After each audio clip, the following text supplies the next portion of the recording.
Hello there, you're listening to ZoliMoli's Arts and Nuts. This is day 2 of my 7-day, 7-episode podcast challenge for fun's sake. If you're asking me why, it's for fun's sake. And yeah, and as usual, how is life, everyone? Me, I'm doing but you know what? As I mentioned previously, we are resilient to death. We are stubborn to die. Some people, depending on how they are, but then if you're like very well or stubborn, you are indeed so hard to die.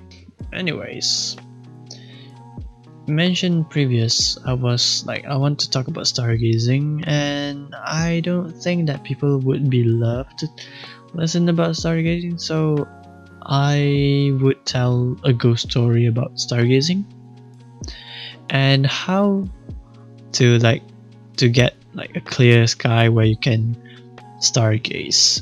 Those are the two things that I would talk about, I guess, because it's easier and kind of intrigues people. So before I go to the ghost story, I would just talk about why do I even love stargazing.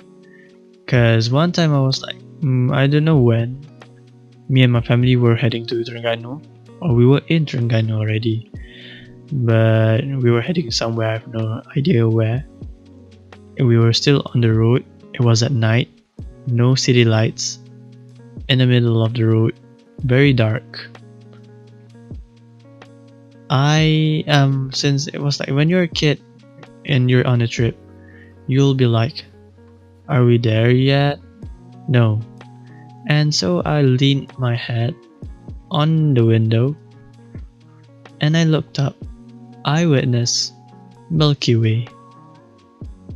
And that is the most beautiful thing I've ever seen. When I say Milky Way, because I know it, because it was bright, it was white, it was milky. I cannot explain what milky is in terms of stargazing, because if you look up at the sky, if you're in the city, then you can just count stars 1, 2, 3, 4, 5, and then okay, not stargazing, but you can count stars. If you're in the coastal areas, you'd be you can see stars, lots of them. You can see dots, twinkling stars. But Milky Way is different. It's imagine, paint spray paint, white spray paint. It's as if the stars that the ones that you if you happen to see or stargaze stars, oh, there's a lot. Milky Way is different because it looks like someone sprayed white spray paint, and I don't know how to explain it, but it's very beautiful. And if you happen to have the chance to go on a trip to away from the city, which would be after pandemic, and do look up at the sky, night sky, and especially when you're away from city lights, look up and do hope that you would witness Milky Way. Because once you see or witness Milky Way in the night sky, you would not regret or forget that feeling, because it is beautiful. You can look at internet images, but then you would get the idea of okay, this is Milky Way. Oh, this is not Milky Way, but a starry night sky. Cool. You can look up on the internet, but if you look with your own eyes, it's a different experience. So yeah, that is why I still love stargazing, to a point where during high school I was appointed science and astronomy president, club president, yeah. And to expand what what made not what made what are what stargazing made me or learn more is that I learned about zodiacs. That is when and where I learned about reading zodiacs and personalities. But before going into the personalities, I was like, oh, Libra, Virgo, Cancer, Leo, and every other Gemini, etc. Blah blah blah. I was like, these names are very weird. What is it all about? Oh, and then it relates to your birthday, and that is like one of the branches that you would be interested because I don't know. And whenever I look up the sky, the first thing that I would search for is Orion, since we were taught how to search for Orion. The three stars are the belt, and then you would see which is the club he's holding. And this is one thing that the school or anywhere did not teach. You know, we know what the Big Dipper is because it's in the textbook, high school, primary school textbook. And one thing that they did not teach is that the Big Dipper is actually a part of Ursa Major. And to like simplify what Ursa Major is, it's the Big Bear constellation. And that kind of like, what? You guys didn't like point that out and just point that it's the Big Dipper only and not Ursa Major? Like, why? But then that is where everything starts to like, I'm going to learn everything to a point where I can, not really I can, I know the shapes and lines of constellation without having to search on the internet. I mean, I do at first, but at the same time, I've memorized most of it. Now, if you happen to search for Orion in the night sky, depending on what your zodiac is, because my zodiac is the Cancer. Cancer looks like the letter X, but a bit elongated in the middle, because it looks like a crab. I mean, it does not like connect the dots and it would shape like a crab. It's like a line that an X shape, but how to say it? That's how constellation works. It's just like if you form lines in between stars, then it would form constellation. And then people would have imaginary ideas. Okay, this looks like a crab. Some people are very simple to make simple things complicated. Since I'm a Cancer, my zodiac is Cancer. After searching for um, Orion, I would search the Big Dipper or Ursa Major, the Big Bear, because Orion and the Big Bear is very close to each other. I mean, not very very close. If the head is on the right side of the belt, then most of the time, it's not always, because the stars and constellation shifts places. Like sometimes it would be there. Sometimes it's like inverted. Or because stars move. If the head is on the right side of the belt, then Ursa Major is most likely 100%, not really 100%, most of the time, probability is that it Ursa Major or the Big Dipper from Orion, if you shift your sight or vision to the right a bit, I mean not a bit, you need to like search the whole sky, and when you find the Big Dipper, that is where Ursa Major lies.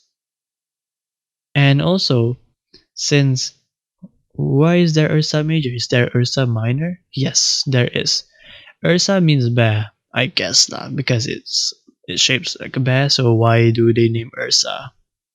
So I'm just assuming that it is bear. I mean, it should be like N, because if it's not, then wow. But continuing, since Ursa Major is there, Ursa Minor would be just a wee bit downwards to a little bit to the right. That is where the two bears are. And that is very interesting. Okay, now those are the three like constellation that I always find or like found whenever I stargaze, because it's the easiest. Like, find Orion, shift to the right, Big Dipper, Ursas. And then in between those like constellations, or you need to like depending like, because oh, I'm going to share how to like search for your zodiac constellations, and it depends on like you kind of need to know a few instead of knowing just one, as the constellation zodiac, it like it rotates, kind of rotates or shift. It doesn't shift in like like Virgo, Leo, Cancer. It does not like shift. It will become Cancer, Leo, Virgo, or Virgo, Cancer, Leo, terbalik, etc. It will still be in line, but it would like, if you know the sequence of zodiac, that is how, that is like for instance after like searching for two of those three of those constellation, Orion and Big Dipper, Ursa, I would search for Cancer, Scorpio, and Libra, because those three are the easiest zodiac constellation that you can remember. So if I cannot find Cancer is kind of hard, because there's like one, two, three, four, five, six, five or six stars that make Cancer. If I could not see or could not search or could not find Cancer, I would go for Scorpio, because Scorpio is like the easiest way you can understand how Scorpius constellation looks like. It looks like a duck feet, a very like one line, like not squiggle, like crooked line, and then forks into three line, and that is Scorpio. If I were to search for Libra, it looks like a scale, and rather than scale, I would search for a cross, like plus sign, and then if there's like bright stars hanging, looks like hanging downwards or upwards depending on how the world shifts.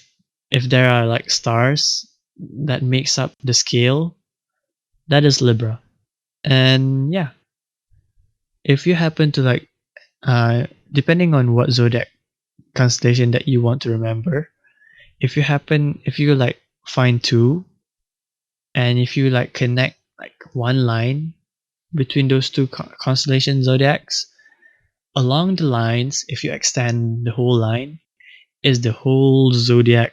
You can find the other zodiacs, like Aquarius, Capricorn, Gemini, what else? Aquarius. Did I mention that? I don't know.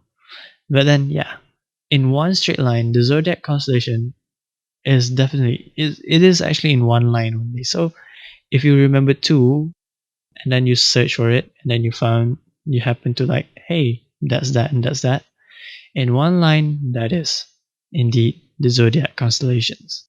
Yeah, that is one way that I can explain how I remember how constellation works. And also from Orion, if you're like, constellation zodiacs is so many, I want to know what is around something that I know. Okay, Orion, in front of Orion or behind Orion. When I say behind, it's not like behind the stars. In the line, in your line of sight, whenever whichever it is facing, or around Orion, there should be a constellation that is named after animals. Because I don't know, for some reason, animal based constellation always surround Orion because Orion is the hunter. And that is how I remember that. I mean, it may be wrong because I haven't been stargazing a lot recently, nor that I'm living in like, places or a place where stargazing is easy every night. Whenever I do search for Orion, or whenever I do have the chance, most of the time around Orion would be the animal based constellation, depending what animal it is. Even Leo, Leo can always be in front of Orion because it's like when you're reading constellations, it's like storytelling. There is Orion, and in front of it is Leo. Behind is Capricorn. For some reason, who knows? That is one of the beauty that not beauty, that one of methods that I've developed because I can remember constellations easily, and even if I do not remember, I can pretty much. This is where I share the methods.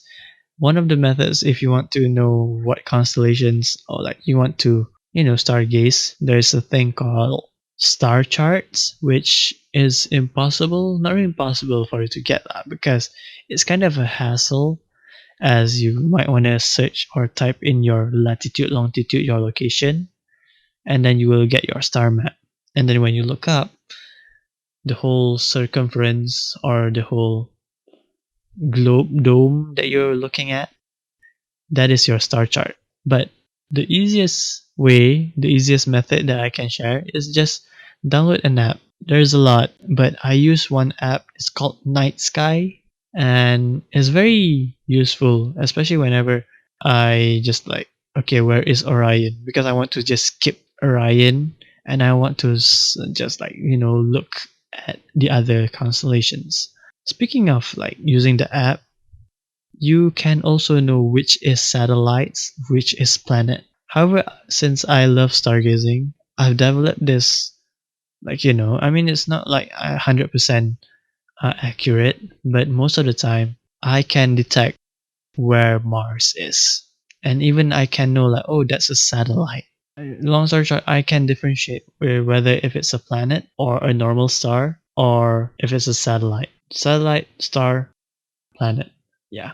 Most of the time, since Mars is close and Mercury and Venus is also close, you can somehow, if you're lucky to be in a rural area where there's no city lights, then you can find planets. But if it's hard, then use the app Night Sky, because you would get accustomed, I guess, if you constantly stargaze and then you're like, okay, I want to know, then just it's AR based app. So if you just like point up, then it would follow because motion AR. Now let's just skip all the methods since some people might find stargazing is boring. I would tell a ghost story.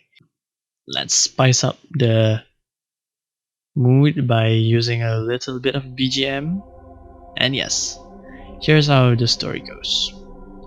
One time, I was stargazing, and then I was counting stars because at that time I was a kid, and stargazing is very fun.